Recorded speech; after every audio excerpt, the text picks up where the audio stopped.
نحمده ونصلي على رسوله الكريم أما بعد رب اشرح لي صدري ويسر لي أمري واحلل عقدة من لساني يفقهوا قولي۔ دینی رہنمائی کی مجلس نمبر 226 میں سبھی سامعین کی خدمت میں السلام علیکم ورحمۃ اللہ وبرکاتہ عرض ہے۔ آج کی مجلس کا پہلا سوال یہ ہے کہ آج کل کچھ نعتیں ایسی پڑھی جاتی ہیں جن میں نبی اکرم علیہ الصلاۃ والسلام سے مدد مانگنے والے جیسے الفاظ شامل ہوتے ہیں۔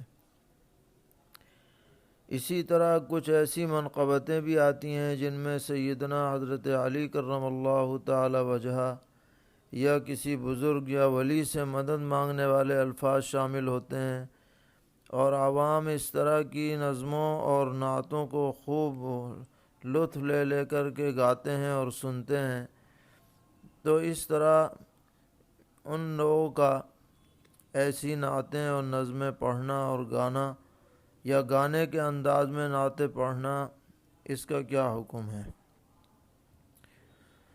جواباً عرض ہے کہ اللہ تبارک و تعالیٰ کے علاوہ کسی بھی ذات سے استمداد یعنی مدد چاہنا یہ صحیح نہیں ہے۔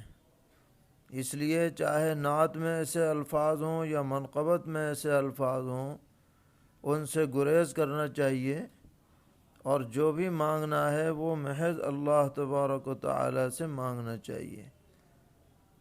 اور جن نعتوں یا جن منقبتوں کے اندر یا نظموں کے اندر شرکیہ مضامین واضح طور پر موجود ہوں، ان کا تو پڑھنا اور ان کو پیش کرنا یہ تو بالکل جائز ہی نہیں ہے اور مسلمان کے لیے حلال نہیں ہے۔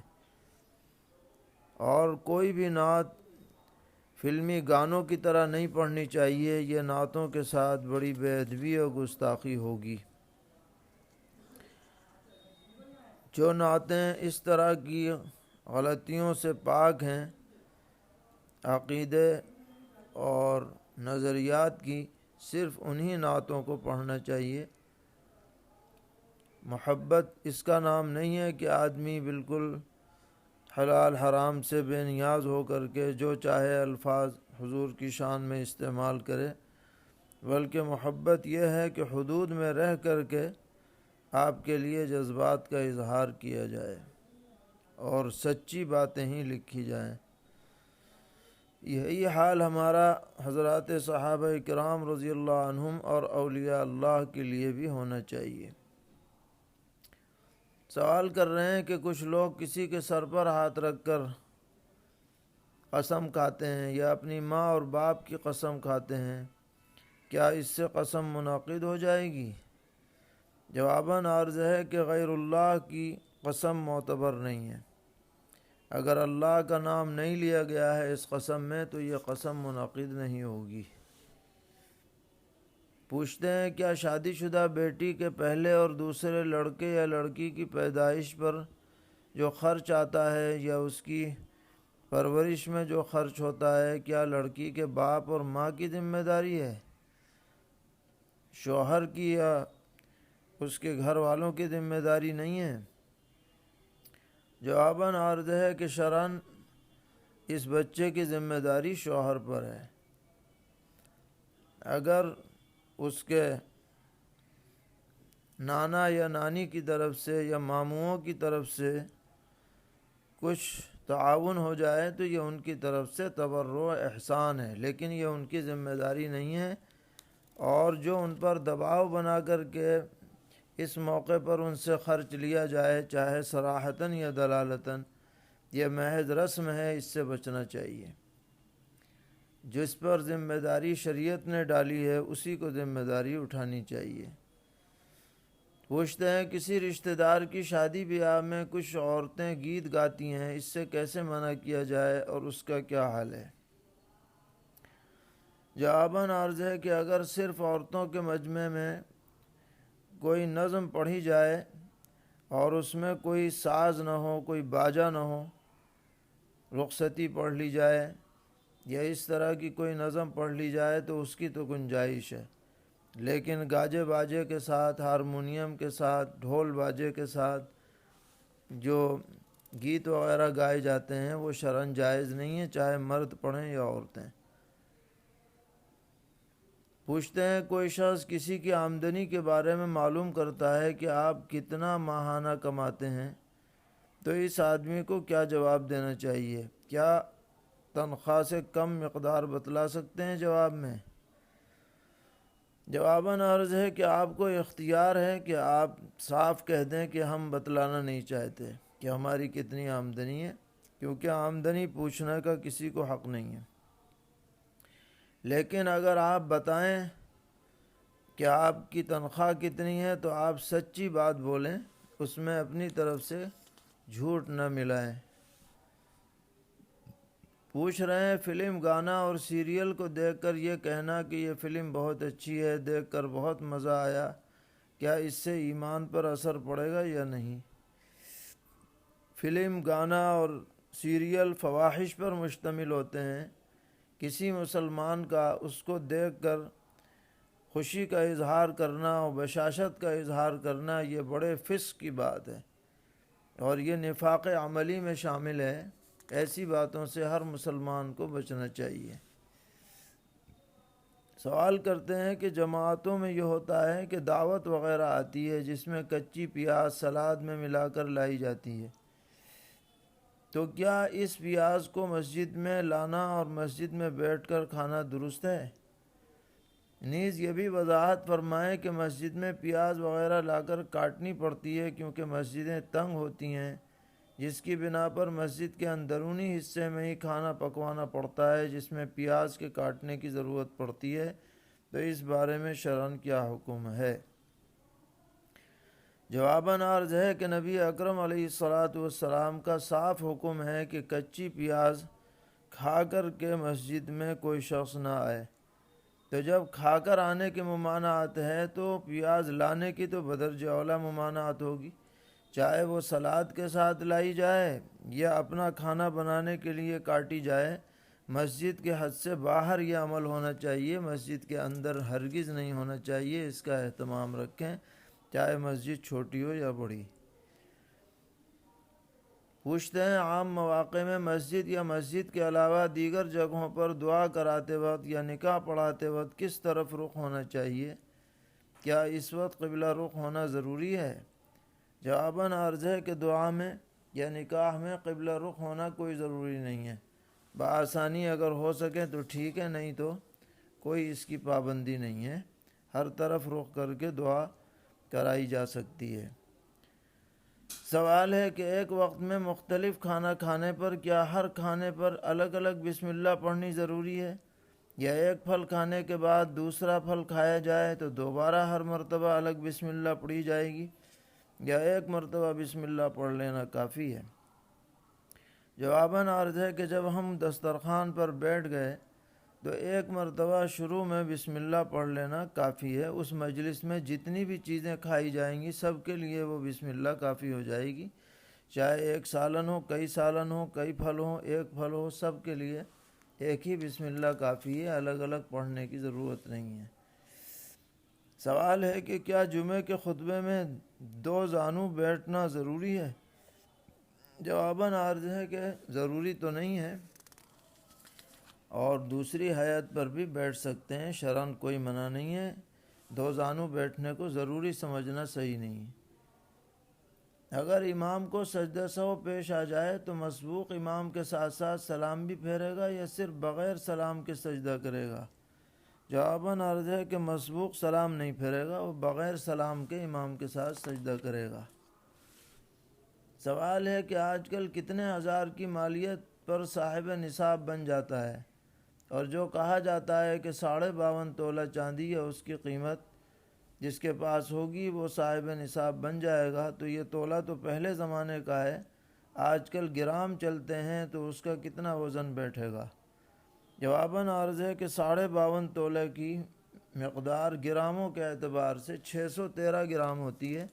اس کی قیمت چاندی کی بازار سے معلوم کر لی جائے، وہی چاندی کا نصاب ہے۔ سوال ہے کیا جمعے کے خطبے کے دوران شہادتین کا جواب جہراً دینا چاہیے یا سرراً؟ جواباً عرض ہے کہ دل دل میں جواب دیا جائے، زبان سے جواب نہیں دیا جانا چاہیے۔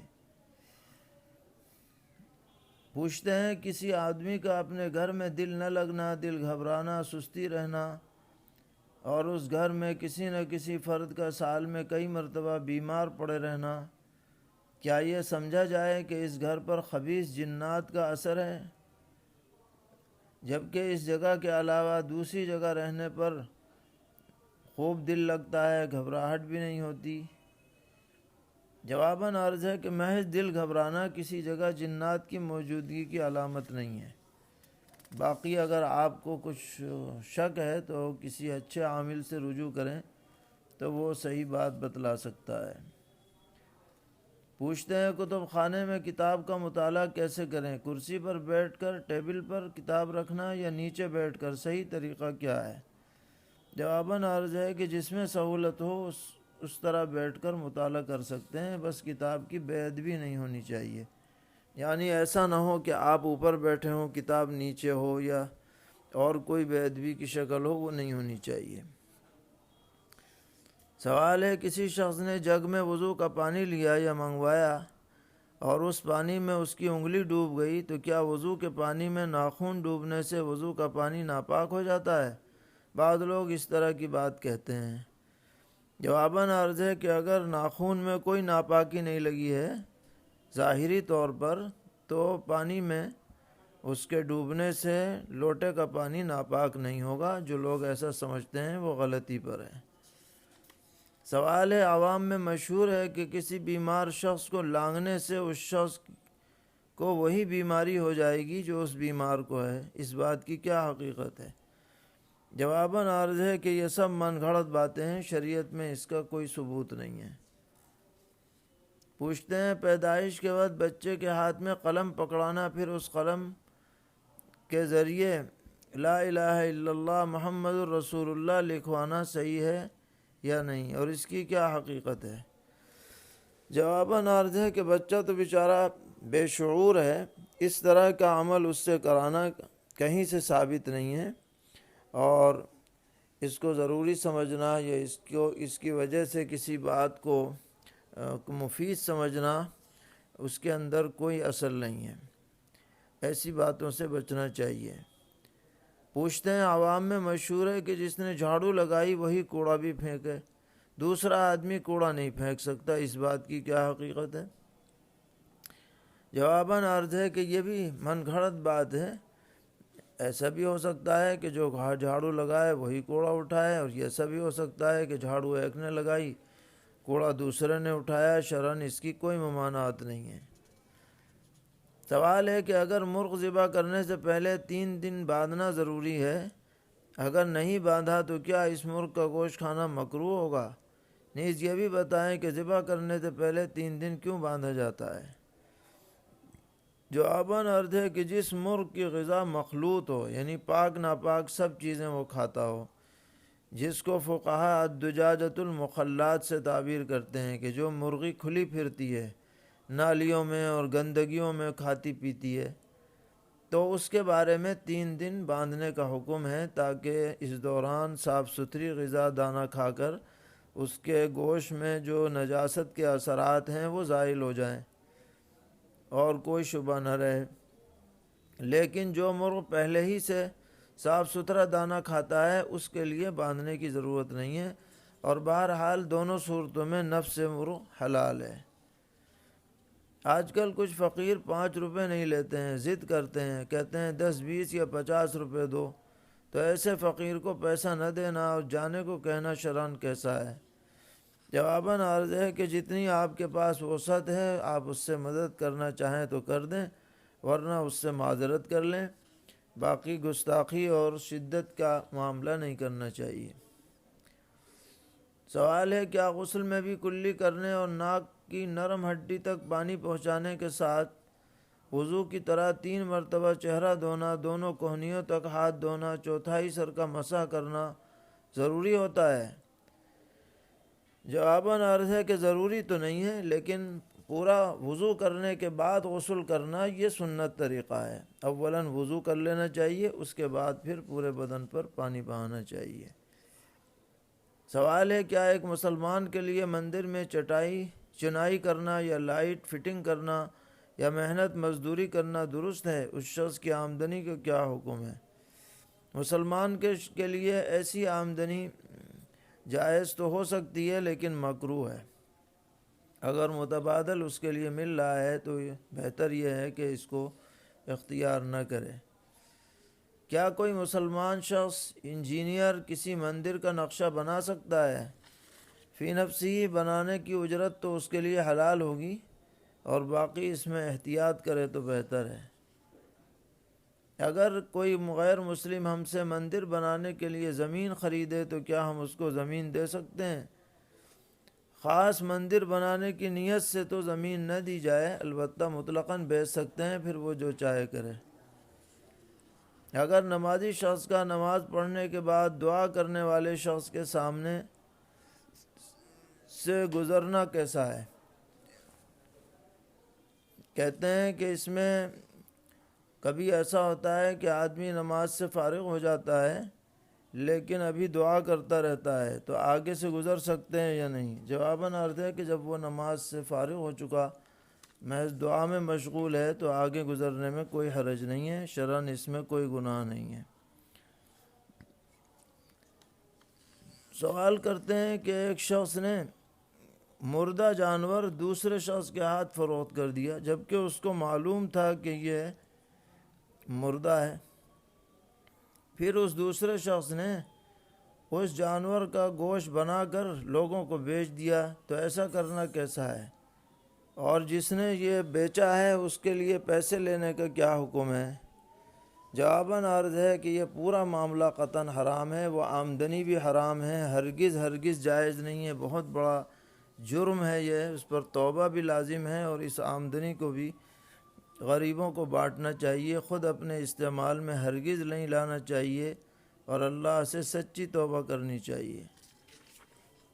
پوچھتے ہیں، کیا نکاح نامہ یا نکاح فارم پر لڑکے لڑکی دن تاریخ گواہ وغیرہ لکھنا ضروری ہے یا صرف زبانی طور پر بھی نکاح ہو سکتا ہے؟ جواباً عرض ہے کہ لکھنا کوئی ضروری نہیں ہے، زبانی طور پر بھی نکاح ہو سکتا ہے، کوئی حرج نہیں ہے۔ سوال کرتے ہیں، ایک آدمی کی دوسرے سے رنجش تھی، اس نے کہا کہ یہ میرے مرنے کے بعد میرا چہرہ نہ دیکھے یا میرے غسل کفن میں شریک نہ ہو، تو کیا اس طرح سے کہنے سے اس کے لیے چہرہ دیکھنا جائز نہ ہوگا یا غسل کفن میں وہ شرکت نہیں کر سکتا؟ جواباً عرض ہے کہ سب میں کر سکتا ہے، اس سے حکم کی تعمیل اس پر کوئی ضروری نہیں ہے۔ یہ وصیت ناقابل عمل ہے۔ قبرستان میں بہت زیادہ گھاس وغیرہ ہو گئی ہے تو اس گھاس کو ختم کرنے کے لیے دوائی کیمیکل استعمال کر سکتے ہیں یا نہیں؟ ہاں کر سکتے ہیں، کوئی حرج نہیں ہے، ضرورت کے مطابق کاٹی جا سکتی ہے۔ پوچھتے ہیں، کیا قبر کے کنارے پکی اینٹیں لگانا جائز ہے؟ جواباً عرض ہے کہ بہتر یہی ہے کہ بلا ضرورت ارد گرد پکی اینٹیں نہ لگائی جائیں، لیکن جہاں ضرورت ہو تو گنجائش ہے، اصل قبر کچی رہنی چاہیے۔ اللہ تعالی ہم سب کو دین پر استقامت عطا فرمائے، ہر طرح کی شرور سے محفوظ رکھیں۔ وصلی اللہ تعالی علی خیر خلقہ محمد وآلہ وصحبہ اجمعین برحمتک یا ارحم الراحمین۔